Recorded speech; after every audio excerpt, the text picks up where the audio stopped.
How's it going, guys? My name is Camel and welcome back to the Elder Scrolls Online Enchanting Tutorial Video Part 2. In this video I'm going to show you how to make glyphs, how to unlock properties of different runes, how to extract from glyphs, and most importantly how to enchant your beloved items. If you've seen part 1, you'll know the runes you need to make a glyph. If not, go and check it out. This video will make a lot more sense after viewing part 1. Okay, now the Elder Scrolls Online Enchanting is nothing like previous Elder Scrolls games. No disenchanting, no soul gems. All you need is runes and an enchanting table. So picking up from where we left off in part 1, we all should have gone out and collected some runes and have at least one of each type of rune. The aspect rune, the potency rune, and the essence rune. Now we need all three because we need all three to create a glyph. Now you don't have to go to the bank and get mats out. This is something I've learned. It works for all crafting. If you have materials in the bank that you would use for crafting, when you go to a crafting table, those materials are there in the materials list. You don't have to go and get them out of the bank and put them in your backpack. Which I didn't know, and I spent half of my beta time trying to get stuff out of the bank and put stuff in the bank. So remember that one and save yourselves a whole bunch of time. Now, if you've never done enchanting before on the Elder Scrolls Online, all of the runes will just say unknown, the effect unknown. Or it'll have a question mark or whatever the hell's there. And down the bottom here, you'll see there are 3 different slots. Each is in the shape of the 3 different rune types. The square for potency, the hexagon for essence, and the circle for aspect. And in those slots, rather like toddler toys, you just drop the rune in that fits into that slot. Now, rather like in alchemy, when you make a successful potion, it then reveals the properties of the materials that you successfully used. But with enchanting, it's always successful. So once you use 3 runes to create a glyph, you will then translate the property of that rune. And once you translate that rune, it'll tell you what effect that rune will have on the glyph that you're making. Or at least it kind of does. It's not very specific. It's a bit cryptic with the word selection. Alright, let's make some glyphs. Now we want to run over to an enchanting table. You'll find enchanting tables in crafting halls or in crafting areas of cities, you know, where the alchemy labs are and the blacksmithing stations. The enchanting table will be in the same area. Now it looks like this table covered in the little sparkly things with this big violet nimbus cloud crystal thing on the table. That's definitely the official name for that crystal. Anyway, we want to head over to the enchanting table. Now this is the window that you will see. We want to be in the creation tab, and then in the sub tab we want to be in all runes. Now there are 3 other tabs. These 3 tabs you click on, and there's one for aspect, there's one for potency, and there's one for essence. So if you click on, say, the aspect tab, it'll just show you all the aspect runes. But here I've just clicked on all runes, all materials, and it gives me a big old list of all the runes I have at this point. Now this is the first time I'd ever done enchanting, so I haven't translated the meanings of any of the runes, so I'm just going completely blindsided into making this glyph. So here we go. Now, as you saw before, after I made the glyph, it translated those runes, those 3 runes that I used. So now in future, when I go to use those runes, I'll have a rough idea of what that rune will do and what effect that specific rune will have on the glyph that I'm planning on creating.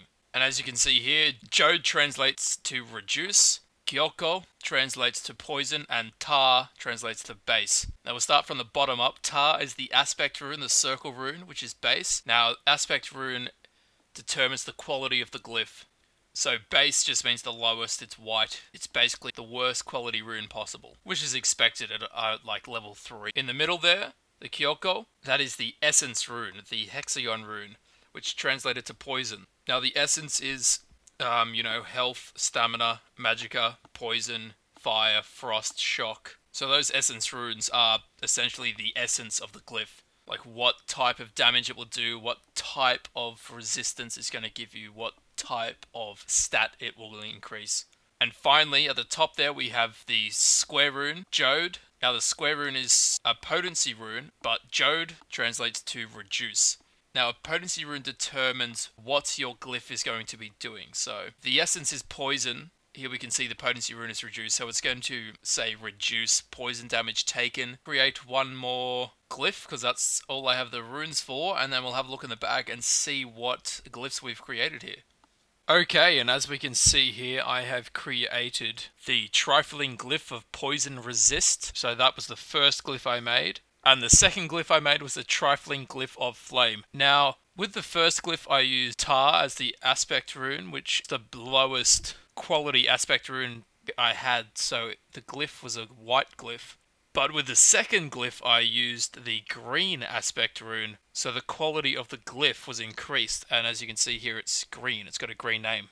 And that adds 4 fire damage to a weapon. So that just shows you how the different quality aspect runes change the quality of the glyph. Basically determines how powerful the glyph will be. Now if you have a whole bunch of glyphs you will never use and you can't sell to anyone, don't just vendor them. Up here right next to the creation tab, hit the extraction tab. And just like extracting in all the other professions, double click on the glyph you wish to extract from, and you'll get back some of the runes that we used to create that glyph. And then the runes you get back you can put back into making more glyphs. Now creating glyphs and extracting from glyphs both increase your experience with enchanting. So once you've made a glyph that you want to use, and you're ready to enchant an item, after you've created the glyph, the enchanting table has nothing more to do with the enchanting process. Now here you'll see I've created a glyph that adds frost damage to a weapon, and this literally took me about 2 hours to figure out how to actually enchant my item once I had the glyph. And it's so simple.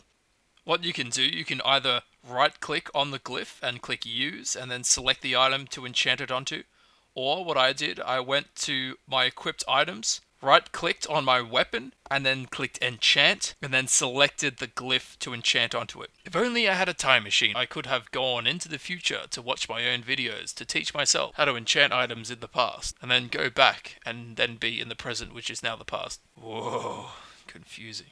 Alright, and here I enchant my item. Pull it out, start showing it off. You can see the like a frost effect up the blade, which I think is pretty cool.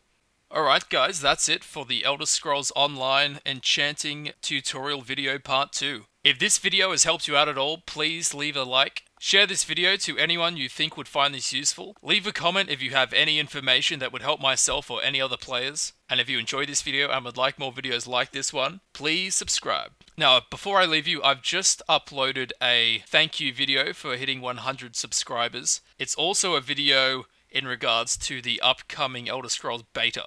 And if you want me to cover anything in this upcoming beta, leave a comment on my thank you video and suffer my ugly face for 2 minutes. And hopefully I can cover any topic that you would like me to cover in this upcoming beta. Alright guys, make sure to drink 8 glasses of water a day. Peace out, and I'll see you in the next video. Camel over and out.